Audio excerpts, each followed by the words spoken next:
जय श्री कृष्णा। आइए सुनते हैं आषाढ़ पूर्णिमा की व्रत कथा। द्वापर युग में एक समय की बात है।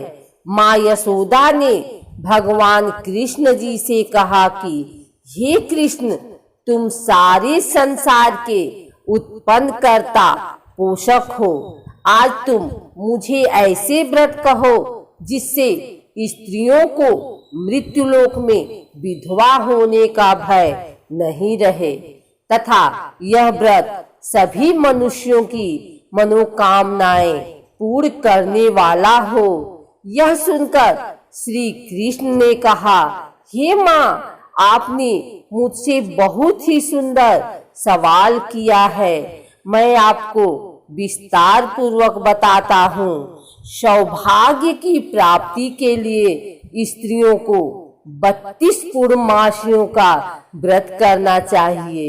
इस व्रत करने से स्त्रियों को सौभाग्य, संपत्ति आदि की प्राप्ति होती है और संतान की रक्षा होती है। यह व्रत अचल सौभाग्य को देने वाला एवं भगवान शिव के प्रति मनुष्य मात्र की भक्ति को बढ़ाने वाला व्रत है। तब यशोदा जी कहती हैं, हे कृष्ण, सर्वप्रथम इस व्रत को मृत्यु लोक में किसने किया था? इसके विषय में विस्तार पूर्वक मुझे बताओ। तब श्री कृष्ण भगवान कहते हैं कि इस भूमंडल पर एक अत्यंत प्रसिद्ध राजा चंद्रहास्य से पालित अनेक प्रकार के रत्नों से परिपूर्ण काटिका नाम की एक सुंदर नगरी थी। वहां पर धनेश्वर नाम का एक ब्राह्मण निवास करता था। उसकी स्त्री अति सुशीला रूपवती स्त्री थी। दोनों ही उस नगरी में बड़े प्रेम के साथ निवास करते थे। घर में धन धान्य आदि की कोई कमी नहीं थी। उनको एक बड़ा दुख था, उनके यहाँ कोई संतान नहीं थी। इस दुख से वे अत्यंत दुखी रहा करते थे। एक समय एक योगी नगरी में आया था। वह योगी उस ब्राह्मण के घर को छोड़ करके सभी के घर से भिक्षा लाकर भोजन किया करता था। रूपवती से वह भिक्षा नहीं लेता था। उस युग में रूपवती से भिक्षा न लेकर के और अन्य दूसरे घर से भिक्षा ले करके भिक्षा के अन्न को गंगा के किनारे जाकर के बड़े प्रेम से खा रहा था। तभी धनेश्वर ने योगी को ऐसा करते हुए देख लिया था। अपनी भिक्षा के अनादर से दुखी होकर के धनेश्वर योगी से कहता है कि हे महात्मन, आप सभी घरों से भिक्षा लेते हैं, लेकिन मेरे घर की भिक्षा कभी नहीं लेते हो। इसका क्या कारण है? तब योगी ने कहा कि मैं निसंतान के घर की भीख पतितों के अन्न के समान हो जाती है, और जो पतितों का अन्न खाता है वह भी पतित यानी पापी हो जाता है। चूंकि तुम निसंतान हो, तुम्हारे यहाँ कोई संतान नहीं है, अतः पतित हो जाने के भय से तुम्हारे घर की भिक्षा नहीं लेता हूँ। धनेश्वर यह बात करके अपने मन में बड़ा दुखी हुआ और हाथ करके योगी के पैरों पर गिर पड़ा तथा आतुर भाव से कहने लगा कि हे महाराज, ऐसा है तो आप मुझे कोई पुत्र प्राप्ति का उपाय बताइए। आप सब कुछ जानने वाले हैं। आप मुझ पर अवश्य कृपा करें। धन की मेरे यहाँ कोई कमी नहीं है। लेकिन पुत्र यानी संतान न होने के कारण बहुत दुखी हो गया हूँ। मेरे इस दुख का हरण कर लीजिए। आप सामर्थ्यवान हैं। तब योगी जी यह सुनकर कहने लगे कि हे ब्राह्मण, तुम चंडी देवी की आराधना करो। तब ब्राह्मण घर आकर अपनी पत्नी को पूरी वृत्तांत कहकर स्वयं में चला गया। वहाँ पर उसने चंडी की उपासना की और उपवास किया। चंडी ने 16वें दिन उसको स्वप्न में दर्शन दिया और कहा, हे धनेश्वर, जा तेरी यहाँ पुत्र होगा। लेकिन उसकी 16 वर्ष आयु में मृत्यु हो जाएगी यदि तुम दोनों स्त्री पुरुष 32 पूर्णमासियों का व्रत श्रद्धा पूर्वक और विधि पूर्वक करोगे तो वह दीर्घ आयु हो जाएगा। जितनी तुम्हारी सामर्थ हो उतने आटे के बनाकर शिव जी की पूजा करना। लेकिन पूर्णमासी को 32 हो जाना चाहिए। और प्रातः काल इस स्थान के समीप एक आम का दिखाई देगा। उसे तुम चढ़कर फल तोड़कर सीख अपने घर ले जाना और अपनी स्त्री को सारा बताना। और स्नान करने के बाद वह स्वच्छ करके और शंकर जी का ध्यान करके फल खा लेगी। तब भगवान शंकर के पास गर्भ भर जाएगा। जब ब्राह्मण प्रातः काल था तो उसने उस स्थान के पास एक आम का देखा जिस पर बहुत सुंदर आम का लगा हुआ था। उस ब्राह्मण ने आम के पेड़ पर चढ़कर फल तोड़ने का प्रयत्न किया और असफल रहा। तब उसने भगवान गणेश की वंदना करने लगा। इस प्रकार भगवान गणेश जी की प्रार्थना करने पर उनकी कृपा से धनेश्वर ने आम का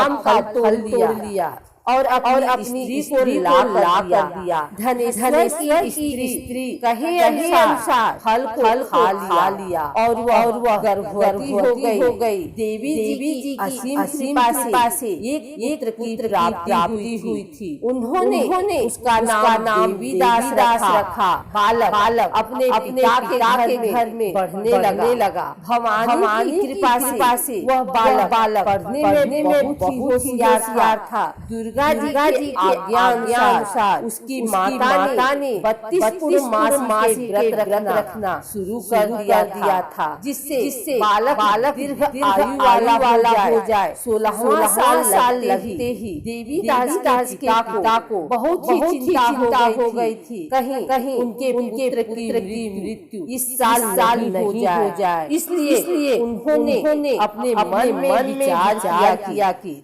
यह दुर्घटना उनके सामने हो गई तो वे कैसे सहन पाएंगे। तो उन्होंने देवी दास की मामा को बुलाया और कहा कि देवी दास एक वर्ष के लिए काशी जाकर विद्या का अध्ययन करे और उसको अकेला भी छोड़ना चाहिए। इसलिए साथ में चले जाओ और एक वर्ष के बाद इसको वापस लौटा के आना। तब सारा प्रकरण करके उनके माता पिता ने देवी दास को एक घोड़े पर बैठाकर उसके मामा के साथ ही भेज दिया। किंतु ये बात उसके मामा या और किसी को पता नहीं थी। धनेश्वर ने अपनी पत्नी के साथ माता भगवती के सामने मंगल कामना एवं दीर्घ आयु के लिए भगवती की आराधना पूर्णमासियों का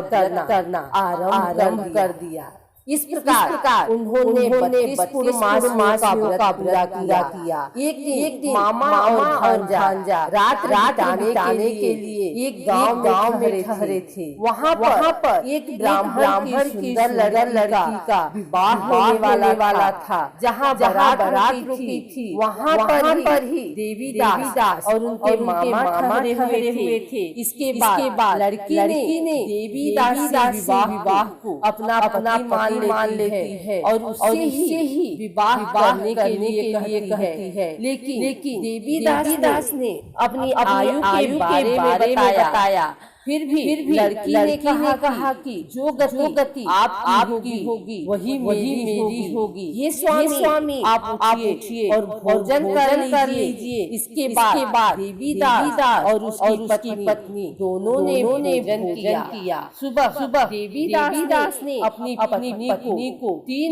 नगों से जड़ी एक अंगूठी और रुमाल दिया। मेरा मरण जीवन देखने के लिए एक बात बना लो। जब मेरा प्राण अंत होगा तो ये फूल जाएंगे। ये फिर से हरे भरे जाएं तो जान लेना कि मैं जीवित हूँ। भगवान कहते हैं कि हे माता देवीदास विद्या अध्ययन के लिए काशी चला गया। कुछ समय जाने के बाद सर देवीदास के पास आता है और देवीदास के 10 प्रयत्न करता है। लेकिन व्रतराज के प्रभाव से देवीदास काट नहीं पाया क्योंकि उसकी माता ने पहले ही 32 पूर्णमासी के व्रत पूरे कर लिए थे। इसके बाद काल स्वयं वहाँ आया और उसके शरीर से उसके प्राणों निकालने का प्रयत्न करने लगा, जिससे वह मूर्छित होकर पृथ्वी पर गिर पड़ा। भगवान कृपा से माता पार्वती के साथ शंकर जी वहाँ पर गए। माता पार्वती ने शंकर जी से कहा कि इसकी माता ने पहले 32 पूर्णमासी का व्रत किया है और आप उसके प्राण दान दें। इस प्रकार शिव जी उसको प्राण दान देते हैं और काल को भी पीछे हटना पड़ा। देवीदास स्वस्थ होकर पुनः बैठ गया। उधर उसकी स्त्री उसके काल की प्रतीक्षा किया करती थी। जब उसने देखा कि पुष्प वाटिका में पुष्प और पत्ते नहीं रहे तो उसको अत्यंत आश्चर्य हुआ। लेकिन जब वाटिका हरी हो गई तो वह जान गई कि उसके पति को कुछ नहीं हुआ है। यह देख करके वह बहुत प्रसन्न मन से अपने पिता से कहने लगी कि पिताजी मेरे पति जीवित हैं, आप उनको जो 16वां साल बीत जाने पर देवीदास अपने मामा के साथ काशी से वापस चल दिया। उधर उनके ससुर घर से उनको खोजने के लिए जाने वाले ही थे, लेकिन वे मामा भांजे वहां पहुंच गए। ससुर उनके अपने घर में ले गया और नगर निवासी वहां पर एकत्रित हो गए और उन्होंने निश्चय किया कि इस कन्या का विवाह इसी बालक के साथ हुआ था। कन्या ने भी लड़के को पहचान लिया था। कुछ दिन बाद देवीदास अपनी पत्नी और मामा के साथ बहुत से उपहार लेकर अपने नगर की ओर चल दिया। जब वह गांव के निकट आ गया तो वहां के लोगों ने उसे देखकर उनके माता पिता को पहले ही खबर दे दी, तुम्हारा पुत्र देवीदास अपनी पत्नी और मामा के साथ आ रहा है। ऐसा सुनकर उनके माता पिता बहुत ही खुश हुए। पुत्र और पुत्र वधू की आने की खुशी में धनेश्वर ने बहुत बड़ा उत्सव मनाया। तब भगवान श्री कृष्ण जी कहते हैं कि धनेश्वर 32 पूर्णमासी के प्रभाव से पुत्रवान हुआ। जो व्यक्ति या स्त्री इस व्रत को करते हैं जन्म जन्मांतर के पापों से छुटकारा प्राप्त कर लेते हैं।